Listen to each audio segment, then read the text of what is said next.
So I'm here in London at the restaurant show with Ignatius from Singapore. Iggy, you've just come off the main stage and we've been talking about your relocation of the restaurant. How's that going and what will visitors to the restaurant find? We have moved from the Regent to the Hilton. It's on the third level at the Hilton Singapore. It's centrally located on Orchard Road. It's a much bigger venue. We are able to fit in new equipment. It's a state-of-the-art kitchen. So our kitchen team is going to have a great time creating new dishes for diners. And what are diners? What will they notice about the restaurant experience? What's the difference? I think it's the whole arrival, the decor. It's truly something that we've always wanted, that never had. When we first started 6 years back, we were toying between whether to do a wine bar or a restaurant. So we were unsure. So we did something really small, 28-seat counter dining, set menu, have lots of wine by the glass. But 6 years later, we know now what we want to be. So this new location has enabled us to create an environment that is fitted to our needs. It's got a fantastic reception area, a nice lounge, a dessert bar, and a beautiful dining room that looks into the kitchen. And the kitchen has got an environment that has got, it's got a little herb garden print that glows. We don't have a real herb garden, but we try to create the sort of environment. So tell us a bit about the current sort of set of chefs you've got in the kitchen.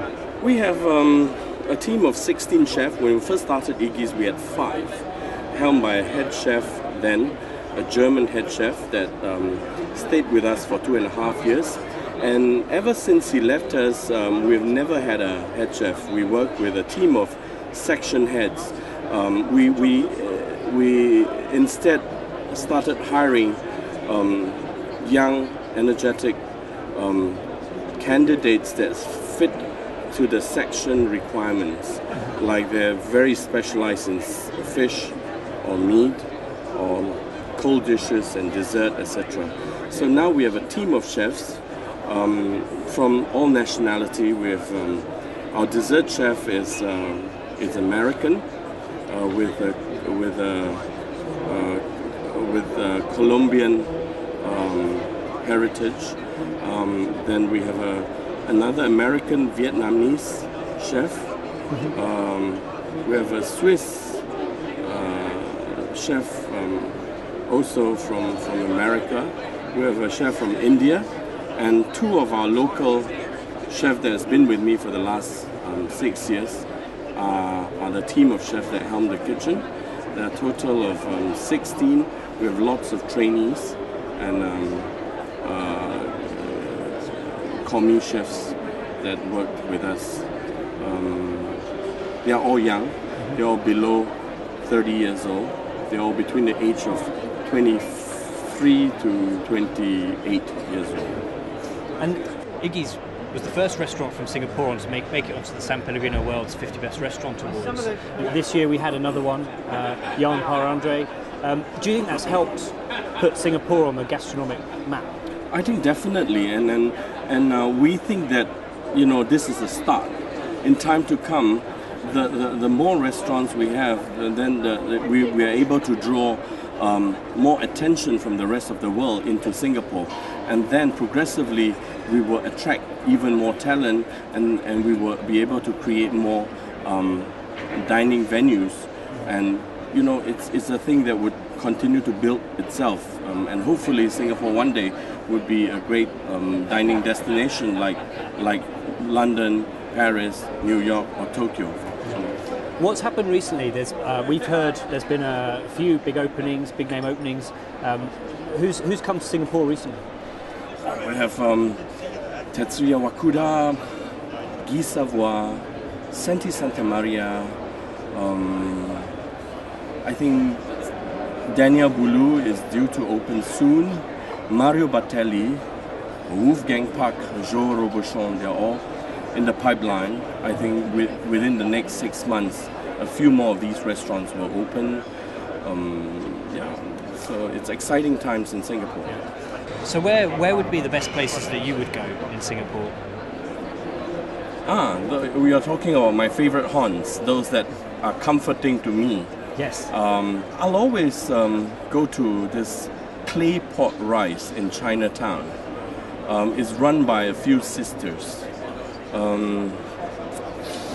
I don't have, because I know them so well, I don't have the address offhand, but they basically serve clay pot rice. You will see rows and rows of clay pot on burners that's heating up the rice. The rice is basically, there's salted fish, chicken, Chinese sausages with gravy cooked together, and it's really aromatic, hot, piping hot, delicious.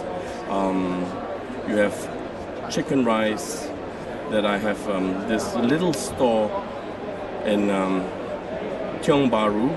It's a hawker market up on the second level. It's called Tiong Bahru Chicken Rice. You know, when you talk about chicken rice to Singaporean, speak to 10 people, they have 10 different recommendations. You know, you have chicken rice everywhere. Of course, you have the Mandarin Hotel chicken rice that is, it's built up quite a reputation. But there are lots of really good chicken rice, and there's noodles. There's fantastic noodle places. Maybe I should start a website that lists down all these favorite spots. We would love that for our website, 50 Best website too. So yeah. Okay. Yeah. Perhaps we can find out where they are. And laksa.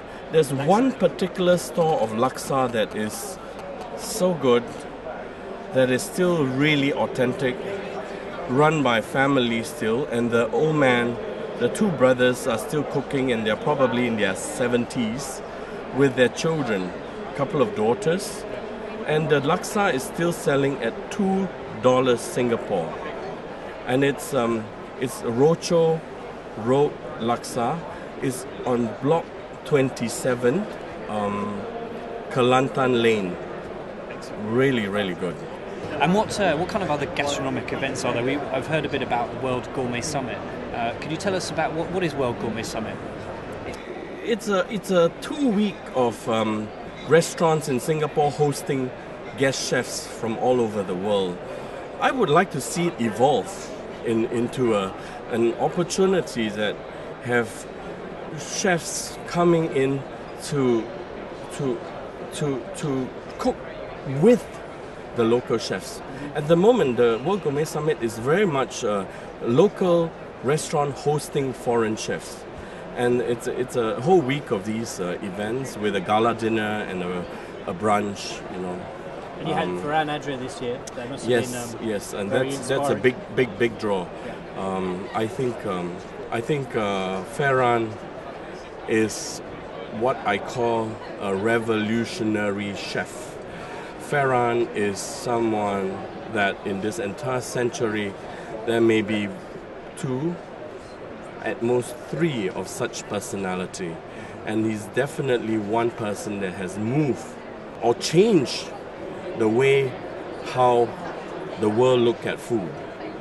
But nothing like Ferran Adria, which actually revolutionized the how chefs approach food and how they think, how food can be consumed in more than the traditional way, you know. So Ignatius, you're one of the few restaurants in the world's top 50 list that's headed up by someone who's not a chef. What would you say to people who aspire to do what you've done? Go get a chef. Don't be like me. It's fascinating, and I'm very proud to make it to the top 50, and to be a restaurant that is selected by the panel. And we don't have so-called a master chef that heads or owns this restaurant, but instead it's helmed by a sommelier.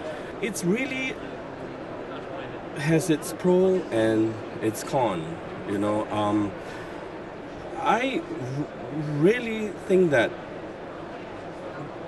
it should not be the case. You know, we are just another restaurant. We should look at it as a restaurant and not as a restaurant that must be helmed by a chef. Otherwise, the food is not going to be, because there are still 20, 25 people cooking at the back of the kitchen.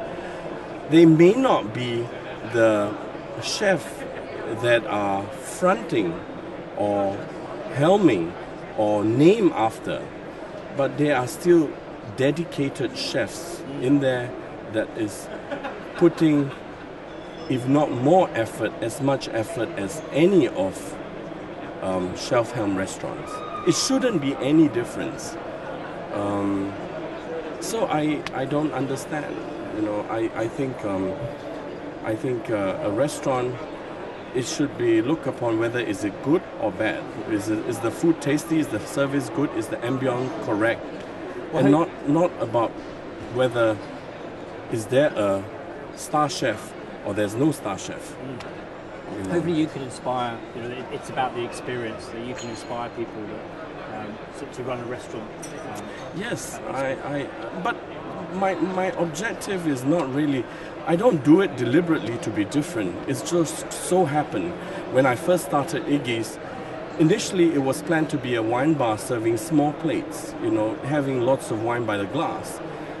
But, you know, situation turned to present itself for us to do a gastronomic restaurant. And I took the opportunity and I do it and run it as a gastronomic restaurant and not a wine bar. And it turned out to be really successful. And I think simply because I think we look at the core part of the business, that's the product, the food. So it's no difference from whether is it helmed by chef or not helmed by chef. The base is that we look at quality food, working with quality producer. Yeah, just hiring quality chef, quality people, creating a quality ambience. You know, listen to what the diners want, take care of them, and you have a great restaurant.